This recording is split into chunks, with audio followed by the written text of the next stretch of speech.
Chief Justice could not be more right, while lamenting that justice to the highest bidder, hasty judgment against the poor, personal inefficiency, slow judicial processes, tolerance of unwarranted petitions, injunctions, and more are the blemishes on the Nigerian judiciary.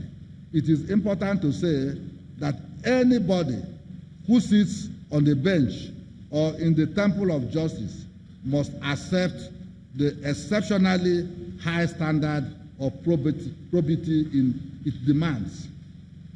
At a personal level, Justice Anagolo of the blessed memory posited that because of the unique calling, role, and function, judges will face harsher, heavily punishment than any other professional. Indeed, as far back as the days of the Babylonian Empire, the Code of Hammurabi stipulated thus, and I quote, "If a judge accepts bribe to render and seal a decision, then the judge is fined 12 times the settlement ordered in the decision, is expelled from the bench, and cannot serve as a judge again," unquote. Before and beyond that, however, it is no exaggeration that a nation is doomed on earth that its seat of justice is corrupted. There will be no safety for the lowly on the short run, nor for the high and mighty on the long run. It is therefore in the enlightened self-interest of every citizen to protect the judiciary from the moral ills that ravage this society. Let me at this point boldly state that the Chief Justice of Nigeria, Honorable Justice Walter Onnoghen, has not merely lamented and condemned the vice called corruption in the strongest terms. He has initiated pragmatic and applaudable steps against judicial perfection. We in Ebonyi State Judiciary assure the Chief Justice of Nigeria of our determination not to let the Nigerian judiciary down in its efforts to rid itself of certain questionable judicial officers.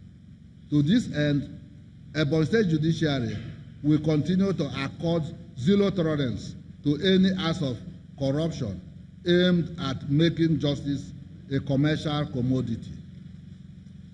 Financial autonomy of the judiciary.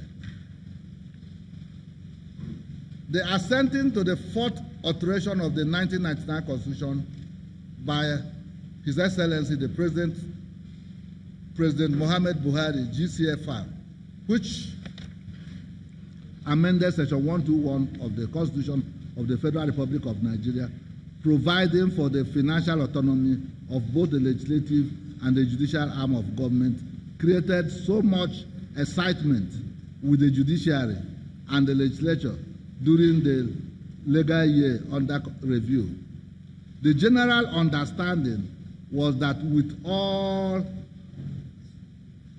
that precious piece of legislation in place, the financial independence of the judicial and legislative arm of government had been finally attained. While this may be or ought to be the ideal position, the fact remains that the expectation is yet to be materialized, and our fingers are crossed. The Honorable Attorney General of the Federation, Abubakar Malami, SAN, had in his address on the special session of the Supreme Court marking the commencement of the 2018-2019 legal year, assured the gathering that action is in progress towards implementing the provision. In his own words, he said, and I quote, "I am happy to further inform you that in response to the advocacy of concerned stakeholders, the federal government is currently in the process of constituting an implementation committee to monitor the institutionalization of the revolutionary step in order to ensure that its good intentions are not truncated at state levels, unquote.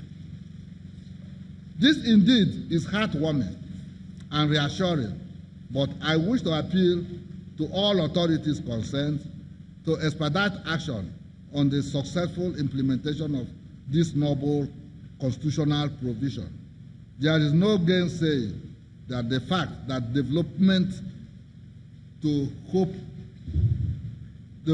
is hope rekindled in the judiciary, and it is bound to reposition the judiciary at all levels.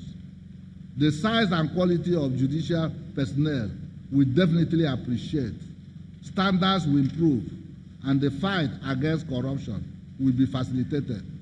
The overall impact of the recent development will be the dawn of a new Nigerian judiciary.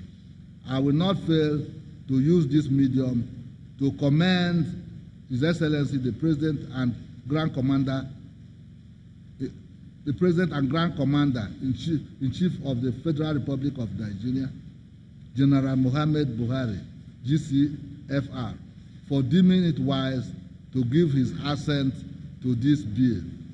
Conclusion. In conclusion, permit me to reiterate again that the judiciary will remain a dependable ally in all our march to greatness as a state and a country.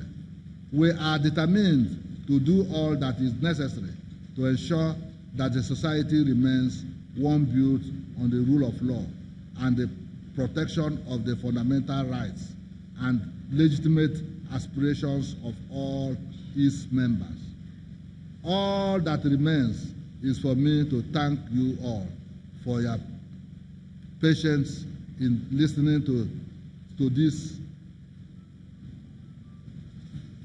for your patience. All that remains is for me to thank you for your patience in listening to my rather long speech, and to remind you of what Martin Luther King Jr. stated, and I quote, "Human progress is neither automatic nor inevitable.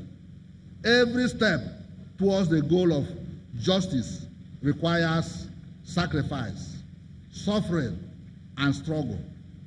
The tireless exertion and passionate concern of dedicated individuals," unquote.